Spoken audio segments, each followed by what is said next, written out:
I We feel like said we it were should be gonna. like something the moms say, like shh, shh, like Yeah. the Coco Melon song. Like the mom says, shh, shh. Oh, because the mom is always the one shushing. Look at us, we're jumping into this already without even announcing what we're doing. Hi, my name is Marae, and this is Paula. And today we are going to be talking shit about other moms. How exciting is this topic? I love this topic. It's like it's one of those small realizations you have after motherhood, actually, that you're like, Yes. oh, wow, maybe I shouldn't have been so harsh.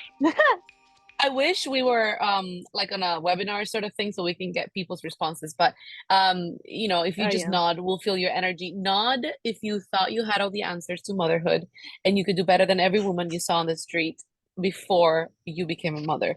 Because Paula and I think one of the topics that we started connecting with the most was this topic. It's like this deep passion for never talking shit about another mom. I don't care what you're doing. And this is how okay, this is when I knew that Paula and I will be good friends. I don't remember where we were. I think we were in Greece when we had just met.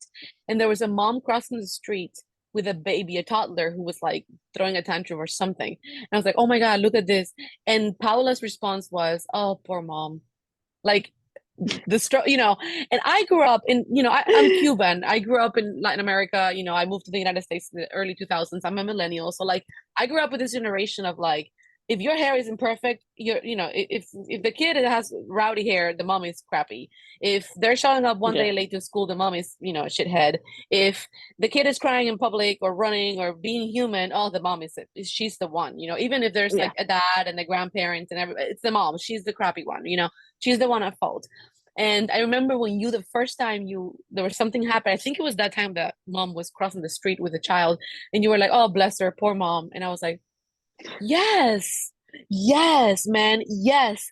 Taking a place of empathy for this poor woman that has been thrown into this monumentally responsible job that she did not know what it would entail, with no help and no handbook. Like we're all thrown at this, Yeah, just as we are. and Here you're having at in to life. safely cross the street with a child, that's just Yeah. Imagine, job for a genius, that right there. saw a reel the other day and somebody was like, I get to go home with this baby, but also who I'm going home with this baby? Like I Yeah, like just help. what? Like how do I do this? Right, like yeah. After I left her hospital, I was there for a night, and I had a C-section, and they left me. They left. They left. I just went with a little baby. They were like, "Yeah, sure, right." Oh God. Like, and the responsibility. But it is. It's like one of the things that for me in motherhood was well, before motherhood, I guess, I was really harsh. I was very harsh on a lot of mothers, and it's because of yeah, like you said, the culture and the generations that we grew up with. Because you see a mom, even my mom would say stuff like this. It's always the parent, oh, that mom didn't brush the hair, oh, that mom didn't do this, that mom didn't do that. And when I was growing up, obviously it was always the case of going after the mums, being like, ah, if it was me, I would do this differently. Mm. The classic comment that you do every time when you're single. So once I became a mother and got the jewel that I have for a son, and realized how hard it is, I was like, oh, okay, well, never mind. I will feel sorry. And then it was also like a thing that I realized I was like sorry for that mother, and then it actually clicks, and you're like, yeah, sorry for that mother. That has to me. I feel like I remember that scene. It was just thinking of myself crossing that street with my Mm. toddler at that exact time. Like just the Yeah. thought of it, it was Yeah. I think it's also because it's crazy. no, go ahead. Oh no, I was just gonna say it's crazy, but It is because I took think you too long also to like say. as a mom, yeah, I was like, oh wait, there's more. I think it's crazy because as a mom, you start sort of connecting the dots. Like I remember I spent a few months living with my cousin. Like one summer we were just in Florida visiting and we stayed with my cousin. She was switching houses and she had a toddler and it was just the amount of crap everywhere. Like no matter what, it just seemed like no matter what we did, there's always a mess. And this cousin of mine, we're like sisters. Like we grew up together my entire life. Like, if there's a person I don't judge, it's her because I know her so well. But I remember feeling and thinking like, damn, like when did you become so messy? Like, when did you become the kind of person that can live like this? And then I became a mom. And you guys, like, I'm not a super clean mom. I'm not a person who needs to clean every day to feel like I've accomplished something. I'm not, a neat freak or anything of the sort. But I dislike passionately when there's a mess because it affects me mentally. Like I wake up and I open my bedroom door, and if there's a mess everywhere, that's just like already a bad place for me to start. And it's just when you become a toddler mom, especially those first months. I'm assuming for you it started really early because Flynn was walking before breathing. But it's like when you get to that place when they start moving and touching things and putting them out of place, like it's like it, how do you win? You have this How? little Like, yeah, this exactly. little Like, human going around taking things off the shelves, and that's all they're doing all day. They have nothing else to do while you have to catch up with that and everything else you have to do. So it's like you're outnumbered no matter what you do. yeah, yeah. That's why we have so many shelves that have nothing. Like, we bought so many shelves that we were like, we're gonna put like shit. No, like our shelves have nothing. Like Nothing. literally the two bottom shelves because what is the point? When Alaska He's started just going to. walking, He just removes everything. oh yeah, okay, so when she started walking, we lived in a place that had like the kitchen cabinets were just like we never proof whatever the kitchen cabinets or anything like that because I figured the earlier she figures out where things are and that she can grab them, the least exciting they will be for her later on. And it actually worked out really well for my child. Again, I don't think this is something that I can claim as like I did it well. I think it's more a personality thing. I think she's the kind of child that if she Yeah, knows what it is, she loses interest. yeah. Because I I tried that. can I tried that with yeah, mine. It didn't yeah. work. That's why I'm like, there are some things that I'm like, oh, this is the hack that I can share. And there are some things that I'm like, I'm almost positive this is just my one child. Like, let me try it with a second. If it works with a second, then I can share the tip, like, and see if it works for other people, like before I claim that I know. Because so Alaska, I like need I more can tell evidence. her, yeah, this needs to be a proper study. Right now, it's just a hypothesis. But with Alaska, if I tell her, don't put this in your mouth, it's dangerous, you could choke, she will not put it in her mouth. I'm sure Flynn would do the opposite, just like my niece would do the opposite. You know what I mean? Like it's just personalities are different. But when she was starting to walk, we had the only thing I had in the kitchen bottom shelves were teas. I was like obsessed with tea. It was really cold in Ensenada that year. I don't know. I had a lot of teas. And I remember one day I walked into the kitchen. Obviously, I was probably like 20 seconds after her because, like baby just started walking. It's not like you're going to let him walk for 3 hours. And I walked into the kitchen and it looked like a Chinese tea factory. Like every single tea bag was outside of the box. And I'm talking about at least 20 boxes of teas. All the tea just it was like Christmas, but with tea bags. And it took me, I swear to you, it must have taken me at the most 1 minute from the last moment I saw her until I caught her in the kitchen. You know, All it takes. All it takes. that's all it That's all it takes. takes. It's so It's all crazy how it. fast they move. Yes, it's so crazy, and to keep that tidy is impossible. And yeah, it's we've learned the hard way that motherhood comes with its, you know, joys, moments of joy. Yes. See, but yeah, like we don't like. I don't like to judge other moms, and also because also came very clear from the internet and sharing the sketches I do online, and knowing other moms that share things, and you see the comments that people just leave without like you don't know the whole story, like you just see a Mm, 6-second video and you just assume that this mother somehow is neglecting their child, and you don't know what happened before this video, you don't know how it happened before, you don't know what happens in yeah. between. You just assume you know everyone's life, and then you just assume people are neglecting kids, and and you just assume you're better, and that's the thing. Yeah, we assume we're better than other people just because we do things differently and our kids respond differently, and we don't know anything. Like, you can have an idea of how a kid's going to react, but if this kid is completely different, this mom has to live completely different from your life. Right. It's as Right. And simple as that. Like, I think that's also a big topic to talk about. Maybe we can do a whole episode on that because I feel like yeah, there's this big disparity in social media where people are giving advice or tips, and then there's all these people that are always like looking for the flaws in the tips and the advice. And there's this very, very thin line between this is what works for my child. I don't think it's gonna work for every like we're big on this is what worked for our kid. And one of the things that we always make a big deal on, especially with the flying topic, is separating the advice. Like we have reels that are literally opposite advice because we are totally different moms, even though we agree on so many things, but we also have things that we do differently. Our kids are completely different, different personalities, etc. And I think that it's so important to, when we look at other people, not just try not to judge because you really literally do not know what they're going through. But also realize that we all have to make decisions based on our family, like on the specificity of the moment, the circumstance, and the child or children we're Mm. dealing with, Yeah, and this the variables are endless. Like it's literally never going to yeah. be the same, There's even just for so much in moms of the play. same, right? Even if you have two kids, like even twins, like it's different for Yes, both. yeah, yeah, yeah, yeah. Me and my twin were completely different. That's Like so just crazy. I always that, like forget you we have a had to twin. handle things differently. Yeah, it's Yeah. just it. That's it is. So you never know. You So never remember, know what's going remember on. we were in Madeira and we asked your mom if, because Flynn was climbing on the roof tiles, remember?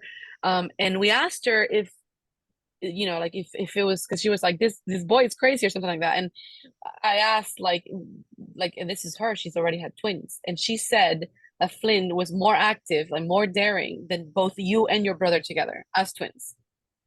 Oh yeah, yeah, And mind you, she had you guys yeah. like He's 10 been years after her other child. So this is yeah. not a woman, like this is a woman that had twins 10 years after her first kid. So like I'm having a second pregnancy 3.5 years after my first child. And it's already so much harder because there's a child, because my body is different, because I'm older, etc., etc., Yeah. etc. Imagine your mom 10 years, like you're done. Your child is a teenager basically. And all of a sudden you have twins. And still, She was 29 though.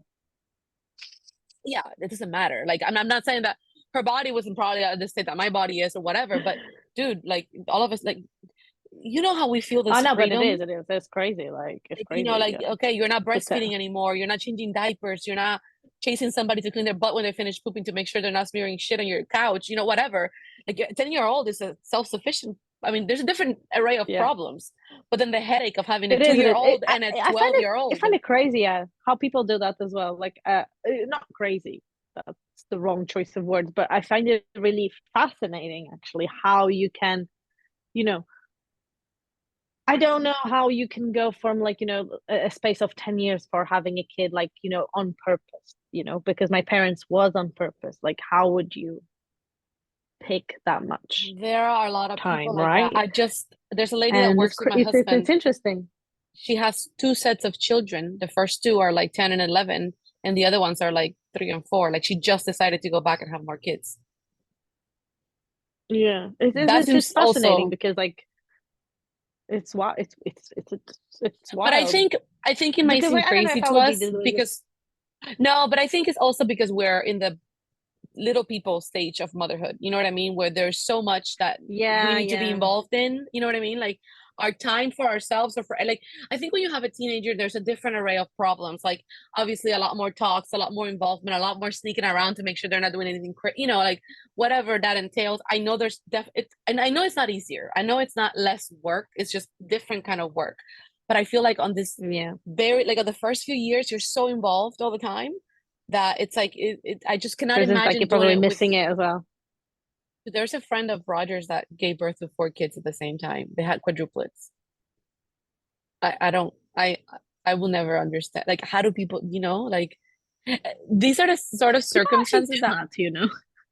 yeah, People actually do it. It's crazy. yeah. And it's crazy because, like for us with our realities, like I cannot imagine taking care of 4 kids at the same time. I can barely sometimes I have the one and I'm like like am I just not good enough? Like, Help. am I not sufficient of a human for more? Like, you know what I mean? Like, what's happening? Why Uh, can't we? yeah, I think if we would given the circumstances, I would adapt because that's Yeah, you have to. well, What that's what how we what do did you with the do? one. That's what you did with the one. It was Yeah, different, and you adapted, and you did it right. So I feel yeah. like if it was the same, where you would just adapt, Adapt. you Yeah, would learn.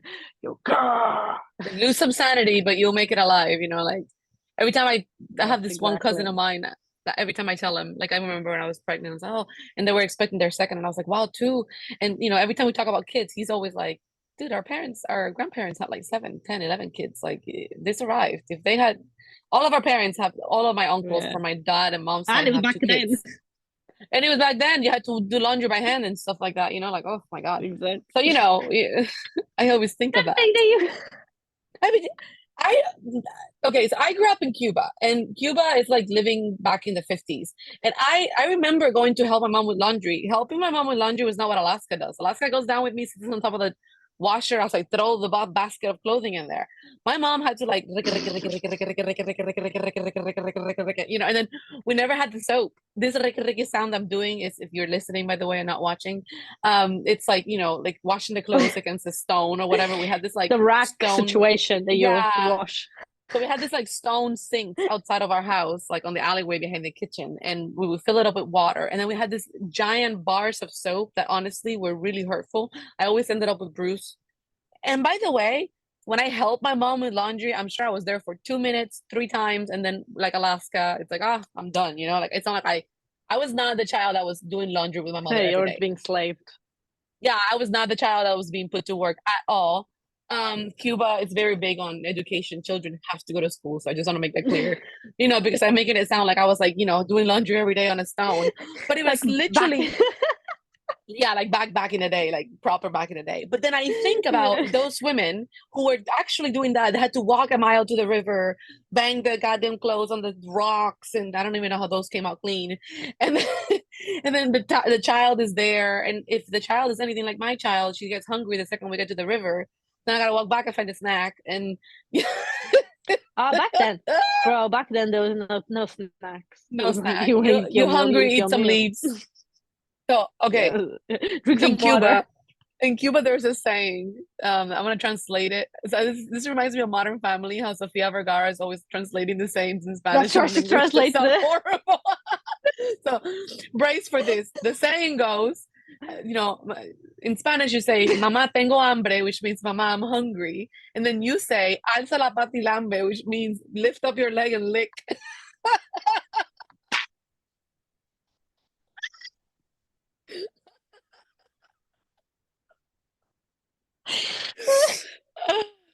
Like "Mamá tengo hambre, alza la pata y lambe." I have no idea where the saying came from or what it's supposed to be or where you're supposed to lick or how it's supposed to like quench your hunger. I don't know. I don't know, but all I know is It's that just this one is of what I those was. stupid sayings. Oh, I love that. I think it's because it kind of rhymes, hambre y lambe. I think honestly this is why it's being said. But what's funny is that this is what I was told, when I was hungry. Um, and then I feel guilty when I offer my daughter an apple instead of, you know, I don't know, a bigger meal, and it's like, dude, I was just told to lick myself. Like Yeah. a horrible thing. Anyway, the point of this conversation, we've deviated again, but the point here is that Yes. you really should not judge because every mom is doing the absolute best they can. And just to wrap this episode up, because I think we've just deviated so much into like, Cuban laundry stories. Um, I want to talk about briefly about business because there's a whole new wave of entrepreneur moms. A lot of them are with us in our community. We're helping so many moms like break out of the cycle of like I don't know what to do in my life after motherhood. By the way, if you are a brand new mom and you're feeling like you don't know where you're going, check us out at Travel Family Academy or travelfamilyacademy.com/blog. We share tons of information on how to monetize your passions, your new passions, or how to find the things that you're loving of your new journey of motherhood and how to find your way into doing something meaningful with your life that generates an income without having to spend 80 hours a week outside of your house.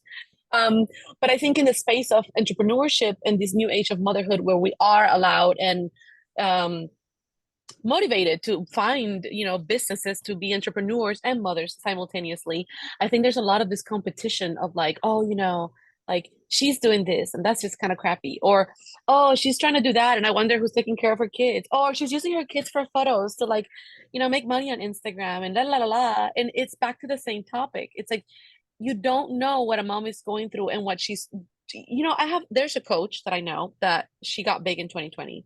This woman, her daughter's name is Alaska actually as well. She's from San Francisco, single mother, became a social media manager, started working online. She started actually creating those little follow trains of moms the ones that are really not useful at all anymore, that you really can't find success with. But somehow she found success because it was 2020, and I think people were trying to grow. And so she started this whole big mom community. And this woman was almost homeless when she started doing this. And she was able to provide for her daughter. So you can sit here and judge her for doing something that, let's say, I don't agree with. I don't think those mom trains really lead anywhere, and they're not really, as a marketing strategy, they're not sustainable. Or you can sit here and be like, wow, what a badass. This woman was alone at home, Yeah. got fired from her job, Yeah, and she exactly. somehow found a way to make an income and a life and a future for her family, for her and her daughter, right? And I feel like in this new age of like social media and so many opportunities online, those things, those opportunities wouldn't be available. And they're not available for those of us that are sitting there judging and thinking, oh, look what she's doing, look how wrong it is, look how bad it is, like la la la la la. Because there's always going to be something that we're not going to agree with. There's always going to be something that we can do differently. But that's the beauty of it. Just go do it differently and continue on your merry way. You don't have to sit there and bash someone Yeah, for it, you know? exactly, exactly. And there's enough space for everybody to share their whatever passion, business there is. There's no need, like, you should be supporting each other and helping each other instead of fighting each other. There's no need for that. Like, there's no need to be shitty. Yeah, that's a perfect Shitty word for about it. things. It's just there's no need for it because like we are all different. We all work differently, and again, same goes for business and whatever is your choice and whatever it makes you work and your family and your business. That's your way of doing it, and everyone else does it differently, and we should just respect it and move along with our lives.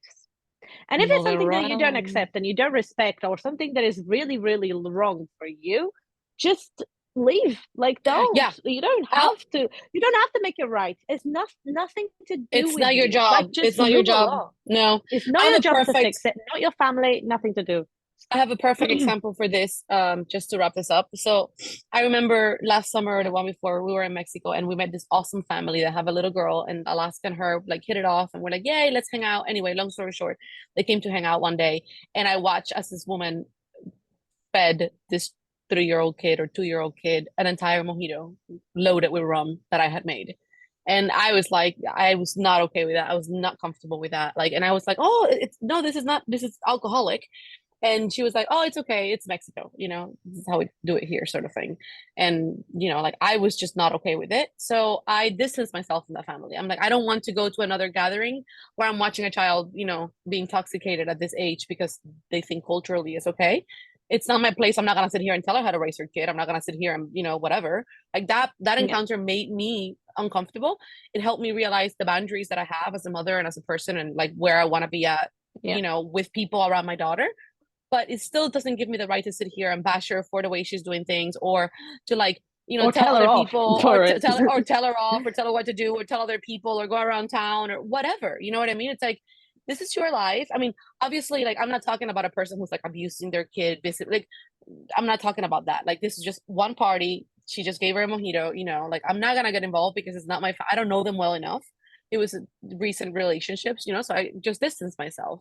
um and Yeah. obviously this it's different if you have, like, a situation with somebody that's closer to you, or the child is at risk. I'm not saying that don't advocate for children, but I just feel like there's always a decision to be made, and it's always going to be easier to Yeah. put someone down, to bash someone, to judge someone. And the higher road, the most difficult road, is always to have grace. um and I feel like it's a road we should all take, at least at the beginning, because it would avoid a lot more conflicts for everybody involved. Yeah. Especially at the beginning, especially because it's like at first you never know exactly the whole spectrum of life of a person's life. I remember being like that. Like, I always, first thing I would always do would be judge, and I Mm. never, like, I just don't know. I don't know enough. And now my whole life is creating backstories for people, so I have a reason to feel bad for them. Yes, yes, to You know, advocate when for people them. are Yeah, dicks and like people are just being yeah. horrible for no reason. So like I'd be like, okay, maybe they just didn't have coffee this morning and they're just Mm. having a horrible time. So Maybe it they just just got makes into an my life easy. argument. Yeah. And I think that It's is the biggest tolerable. takeaway. The biggest takeaway is that, especially if you're a mom, you cannot afford to spend the energy building all this negativity and all this judgment about what nobody else is doing. The best route for you Yeah. as a mom, forget about somebody else. For you, the best route is to have empathy, lead with empathy and grace, and move on because you have more important things to worry about, like laundry. Mine hasn't been folded for 2 days. And with that, I have wet laundry in the basket for 2 days. Oh, it'll you have to eventually wash get it that. put You have back to wash it inside the, again. yeah, Yeah. put it wash it again. Oh well. You will never hear us giving you laundry tips. We're, I think Oh that's yeah, definitely sorry. Sorry about that. If that's our what you're least, coming here for, yeah. forget it. If you're here for laundry advice, you've come to the wrong place. But if you want to talk more about, standing behind one another and creating a community of mothers that is a little bit less judgmental and a lot more supportive for taking risks and going out there and making mistakes and learning along the way, then follow us at Who Let the Moms Out that pod on Instagram and come have conversations with us. Otherwise, we will see you here next week to talk about some other mom topic. Thank you guys so much for joining, and see you next week. I was Next going to week. say later, but it's next week. Bye. Bye.